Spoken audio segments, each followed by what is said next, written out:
C'est l'invité café. Lionel Teihotu, bonjour. Yorana, Ibrahim et Mathéo.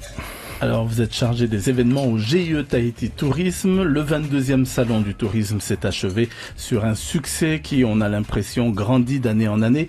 Illustration avec cette fréquentation record, plus de 20 000 personnes de plus en tous les cas, sur le site de Mamao sur les 3 jours et les exposants qui étaient encore plus nombreux, plus de 270.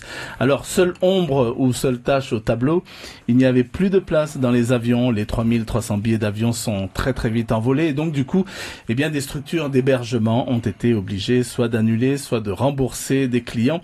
Alors, quelle est la solution d'après vous, notamment pour éviter aux visiteurs d'attendre pour rien, hein? Il y avait des files d'attente de plus de 2 heures, par exemple.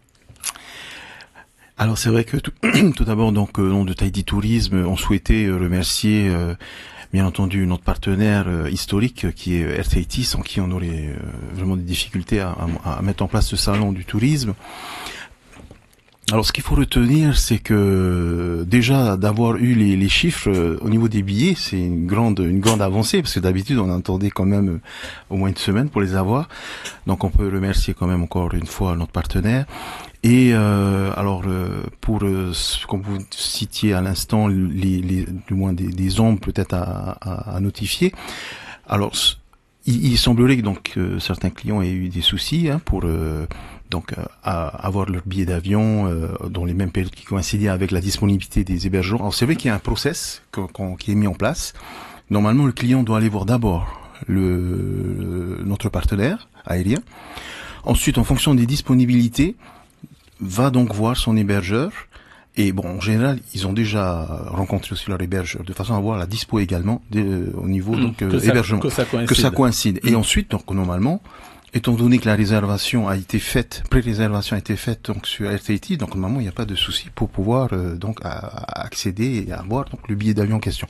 En fait, je l'ai pratiqué d'ailleurs hier, en fin de journée à 3h30, à 15h30, et donc j'ai pu tester et ça a bien marché. Aujourd'hui, donc et sachant que c'était quand même, il y avait des journées qui étaient full. Alors, je crois qu'il faut aussi retenir peut-être il faut aussi être assez flexible pour vouloir partir à des tarifs intéressants. Et donc ça a été le cas. Donc je prends le cas encore j'ai pu faire pour un couple de musiciens qui partira prochainement sur Rangiroa et donc ça a bien marché. Au lieu de partir tel jour, il partirait donc 2 jours avant et il rentrerait 2 jours après. Voilà. Donc il y a une flexibilité vraiment à adapter et ça il faut que le consommateur le sache. Et pour le prochain salon par exemple, donc qui aura lieu en septembre, c'est ça? D'ores et déjà vous allez changer votre fusil d'épaule. Vous allez la ministre du tourisme hier par exemple laisser entendre qu'avec Air Tahiti des solutions allaient être étudiées.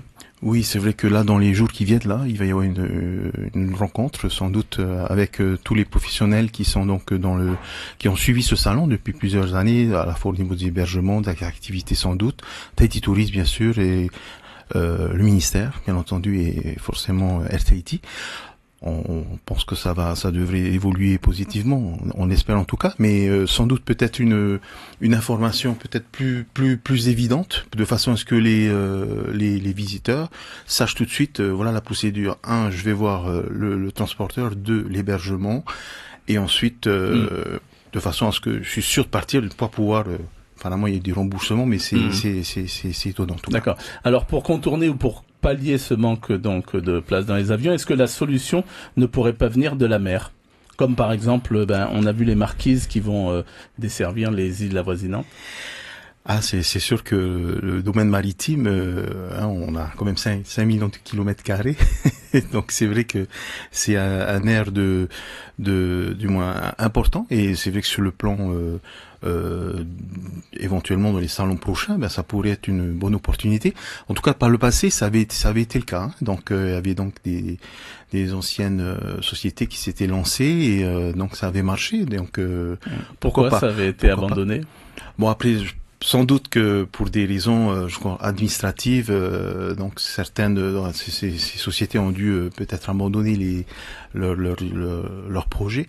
Mais en tous les cas, au salon, donc le secteur maritime est le bienvenu. On peut voir donc déjà sur Moorea, on a quand même le Terewao qui est présent, le Harimiti également, et donc il me semble que en étant passé du moins devant ces deux sociétés là pendant le week-end, il y avait au moins 5 personnes, voire même plus de 20 personnes qui attendaient donc leur tour. Donc quelque part maintenant on va dire sans doute que Air Tahiti a des concurrents en termes d'attente de billets. Alors d'année en année, les destinations les plus demandées, encore une fois, sont Bora Bora, Rangiroa ou Wahine. Est-ce qu'il y a d'autres destinations nouvelles comme ça dans les îles qui s'imposent au salon? On va dire que ce sont des destinations, c'est vrai qui sont les plus accessibles, hein, celles que vous citez, et donc les autres sont un peu plus éloignées, mais quand même elles gardent ce cachet, on va dire, exceptionnel.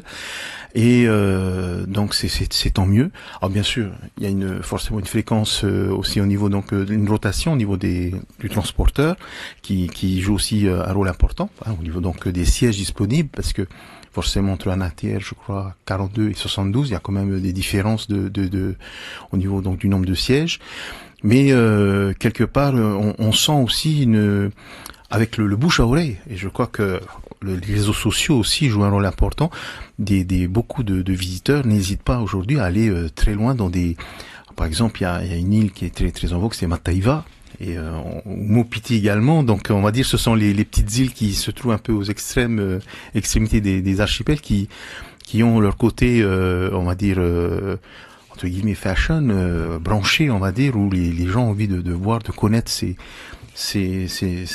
paysages qui ne sont pas, on va dire, récurrents, quoi. Donc, ouais. D'un point de vue très pratique, est-ce que le site de Mamao convient, ou alors vous êtes de plus en plus à l'étroit, j'allais dire, parce que vous avez refusé par exemple des exposants?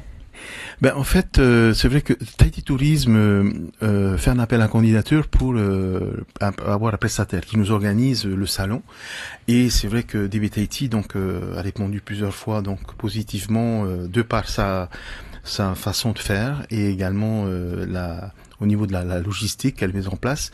L'aspect commercial aussi, il y a tout aussi une procédure on va dire, dès qu'il lance donc les appels, on va dire un mois et demi, 2 mois avant le salon, il lance un appel aux professionnels, donc il y a toute une procédure de qui c'est qui a appelé le premier, etc. Donc un suivi, tracking, on dirait, de façon à ce que les premiers donc soient, et les premiers, on va dire, dispositifs au niveau donc du salon.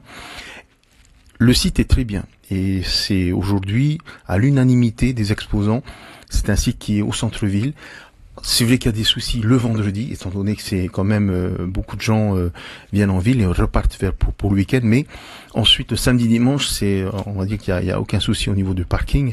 Par contre, au niveau de la surface, jusqu'à aujourd'hui, on va dire, c'était assez convenable. Bon, maintenant, victime de son succès, sans doute qu'il va falloir agrandir, peut-être diminuer le parking, éventuellement, si encore il y a plus d'exposants mais de ce côté-là, on verra donc au niveau donc des prochains appels d'offres, s'il n'y a pas d'autres éventuellement d'autres sociétés qui proposent d'autres sites éventuellement. Mais si celui-ci, en fonction du nombre d'exposants, reste, on va dire, suffisant, en tous les cas, au niveau de tous les participants, tout le monde à l'unanimité veulent rester là-bas. Sur place, d'accord. Donc en septembre, rendez-vous encore une fois sur le site de Mamao.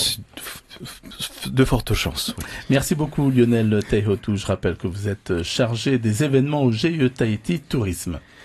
Maruru. C'était l'invité café, 7h30 du lundi au vendredi.